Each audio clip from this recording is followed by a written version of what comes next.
Bismillahirrahmanirrahim. Assalamualaikum warahmatullahi wabarakatuh. Okay, insyaAllah ni kita nak bincang pasal tajuk Tauhid, pelajaran 3, Irhas, Karamah, Ma'unah, Istidraj, Ihanah dan Sihir. Okey, apa benda yang dimaksudkan dengan diorang ni? Irhas.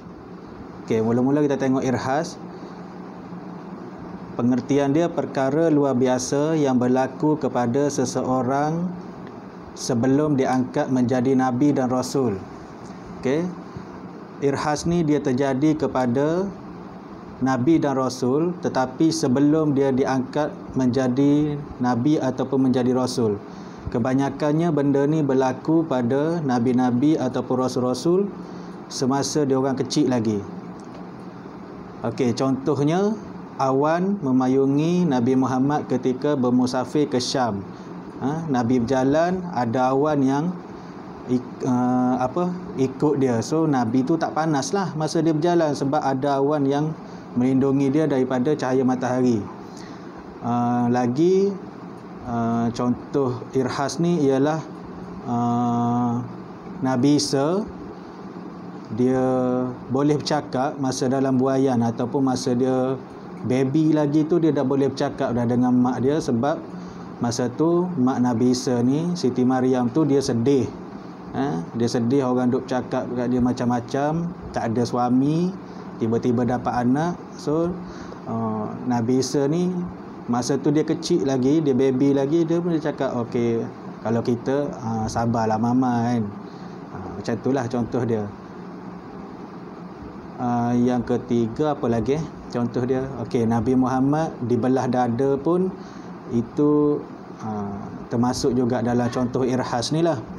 Dia dibelah dada dia masa tu dia tengah main dengan adik-beradik susuan dia dekat rumah Halimatus Sa'diyah tu. Tiba-tiba datang dua orang malaikat, ambil Nabi, belah dada Nabi dan dia siram dengan air zam-zam untuk menyucikan hati Nabi. Nak cakapnya yang daripada kecil lagi Nabi Muhammad tu dah disucikan hati dia oleh malaikat sebelum dia dilantik menjadi rasul. Okey, yang kedua karamah.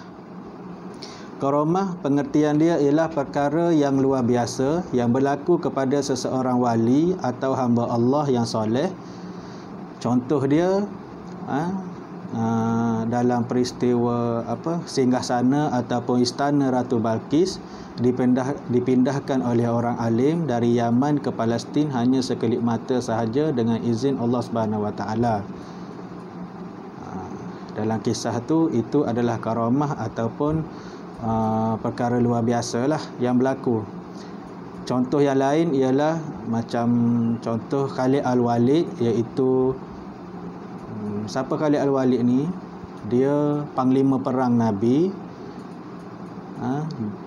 Pada satu ketika dia dicabar. Ada musuh dia cabar, suruh minum racun. Tapi lepas dia minum tu, tak jadi apa-apa pada dia. Itu juga adalah karamah. Macam-macam lagi lah kita dengar tentang karamah ni. Contohnya ada orang alim yang boleh berjalan atas air, ataupun kena peluru, kena anak panah tak tembus badan dia. Okey. Kemudian ma'unah. Ma'unah pertolongan luar biasa yang diberikan kepada seseorang. Ni ma'unah. Siapa-siapa je boleh ada pertolongan Allah ni yang bernama ma'unah ni. Macam mana? Orang yang mengalami kemalangan, yang mengorbankan semua orang tetapi dia terselamat. Macam contoh kita naik bas, kemudian lepas tu aksiden. Semua orang mati kecuali dia seorang. Itu pertolongan Allah pada dia lah. Itu maksud ma'unah. Ataupun orang yang terjun daripada bangunan tinggi,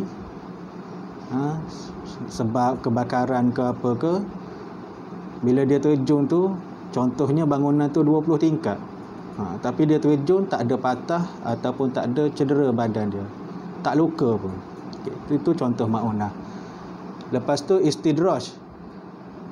Istidraj, kurniaan Allah yang tidak diredai oleh Allah kepada orang-orang zalim dan fasik untuk menjadikan mereka bertambah kefasikan ataupun kezaliman. Contohnya, seseorang itu menjadi kaya raya dan mempunyai kuasa, tetapi telah menyalahgunakan kuasa dan kekayaan untuk terus bertambah zalim dan fasik.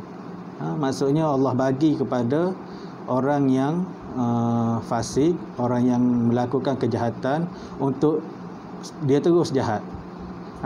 Contoh mudahnya, orang tu tak solat tapi exam dia cemerlang. Ada orang yang tak solat tapi gaji besar, kerja dia hebat. Contoh lain, ada orang tu dia tak tutup aurat tapi bisnes dia maju. Ataupun orang yang tak puasa tapi rumah ada 2, ada 3 banglo-banglo semua kan. Lepas tu kelas lah, orang yang tak bayar zakat tapi selalu naik pangkat. Tu antaranya istidraj lah tu. Allah bagi untuk dia terus tak ada rasa bersyukur. Macam itulah. Okey. Lepas tu ihanah. Ihanah maksud dia perkara luar biasa yang berlaku kepada pendusta yang mengaku Nabi. Orang yang mengaku menjadi Nabi ni Allah bagi macam luar biasa, tapi untuk memalukan dia sendiri. Itu ihanah. Contohnya Musailamah Al-Kazzab yang ingin mengubati orang buta sebelah matanya, tetapi akhirnya kedua-dua mata orang yang buta sebelah tadi itu menjadi buta. Dia kata, orang tanya dia, kalau kau mengaku sebagai Nabi, apa mukjizat yang kau ada? Okey, Musailamah ni pun dia kata, kau datang ke aku seorang orang buta sebelah, aku akan ubatkan mata dia supaya tak buta dah. Lepas tu datanglah orang yang buta sebelah mata dia tu. Bila datang je depan Musailamah ni, Musailamah pun ludah mata dia. Bukan sembuh, tapi dahlah dia buta sebelah, tapi lepas kena ludah kena air liur Musailamah tu, kedua-dua mata dia jadi buta terus, tak nampak apa-apa. Kalau dulu boleh juga tengok sebelah, ni tak nampak langsung. Okey, last, sihir. Okey, sihir pengertian dia ialah persepakatan antara tukang sihir dan jin dengan ketentuan bahawa tukang sihir akan melakukan pelbagai keharaman dan kesyirikan. Tujuannya contohnya tujuannya untuk memecah belahkan dan mencerai-beraikan rumah tangga suami isteri. Okey. Sihir ni dia kerjasama antara manusia dengan jin. Sebab tu kadang-kadang kalau kita tengok orang yang macam orang yang amalkan sihir ni, kadang-kadang kalau kita pergi jumpa dia, dia akan kata, aku tahu niat kau datang kenapa. Sebenarnya itu adalah jin dia tu dah bagi tahu dah. Bila kita pergi je rumah dia, jin dia bagi tahu, orang ni datang nak ubatkan ni, orang ni datang sebab ni. Dia dah tahu dah. Sihir tu macam-macam lah. Ada orang yang santau nak rosakkan perniagaan orang, ataupun dia jealous dengan kehidupan orang yang bahagia, dia hantar sihir supaya family tu ataupun suami isteri tu bercerai ataupun bergaduh ke. Ataupun dia tengok orang tu pandai, hantar sihir, kau buatlah dia sakit apa-apa supaya dia tak boleh nak lawan aku. Kita sebenarnya jealous dia pandai, tak boleh nak kejar dia, tak nak usaha, terus hantar sihir. Okey, itulah sedikit sebanyak tentang perkara-perkara tadi, iaitu apa yang kita bincangkan tentang irhas, karamah, ma'unah, istidraj, ihanah dan sihir. Wallahu a'lam bishawab. Assalamualaikum warahmatullahi wabarakatuh.